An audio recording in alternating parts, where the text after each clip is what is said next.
Mtunzi gets a visit from the man that he was pretending to be. Then Tiro plays mind games with Mdala, making him believe that Thapelo is the one that's snitching on him.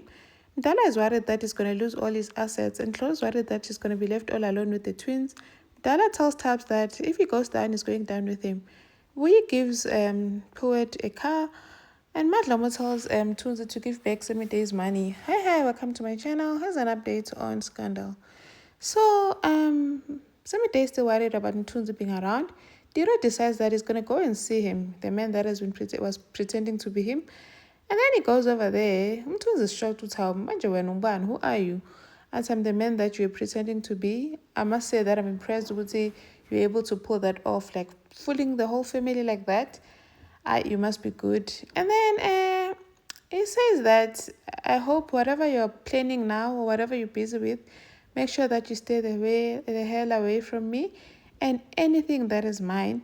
Mtunzi is like, I'm not even pretending to be holy, and I'm not going back to that life anymore. But Tiro is like, stay the hell away from me. And then Tiro plays mind games with Mdala, making him believe that Thapelo is the one that's snitching on him, making up stories about Thapelo talking to Captain Cohen. So he thinks that Thapelo was talking about him. And it's all mind games. Now Mdala is panicking, telling Tlogge that if they find something, then it means they're going to freeze all my assets. They're going to take all my assets, sell on my shares. We'll be left with nothing. We're going to lose everything. Tlogge is worried now how I can't lose you, man, Munoz. I can't lose you, hot sauce, because we have kids now. I cannot afford to lose you. And say it tells Ulo, Mdala, Thapelo is your friend. Thapelo is your best friend. There's no way he'll betray you like that. But Mdala doesn't believe it. He goes to confront Thapelo, telling him that why is it that the only cases they're digging are the one that Thapelo was not part of. So it means Thapelo is the one that's snitching on him. And yeah, now if he goes down, he's not going down alone. He's taking Thapelo down with him. Hey, Kshubile, hey.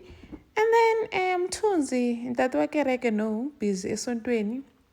The pastor asks Mathubela to at least lead Mtunzi in prayer. Mathubela refuses. She does not want to be associated with Mtunzi.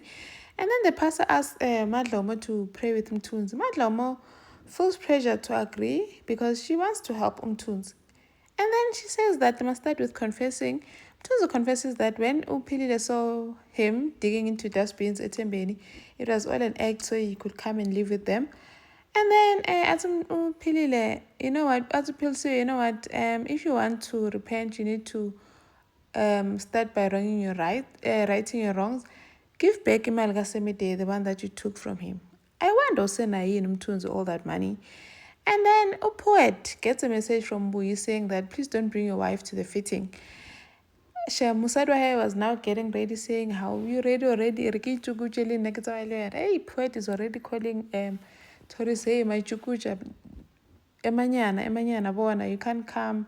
It's gonna be busy, you'll be bored. Imagine from Manchi to Machukuj. Anyway, this boy girl, she's just putting her clothes too deep, go poet, because now she has even given him a car, saying that you can't be a face of a brand of a car that you have not drive. So you have not driven. So now, because you swag, it's a car, Puerto Rico. This is going to be one hell of a campaign. Even Dintle is worried about this whole thing with Buyi sticking so much on Poet, because Poet taking one at Buyi is old. Thank you for watching. Please like, share, and subscribe. See you in the next one. Bye.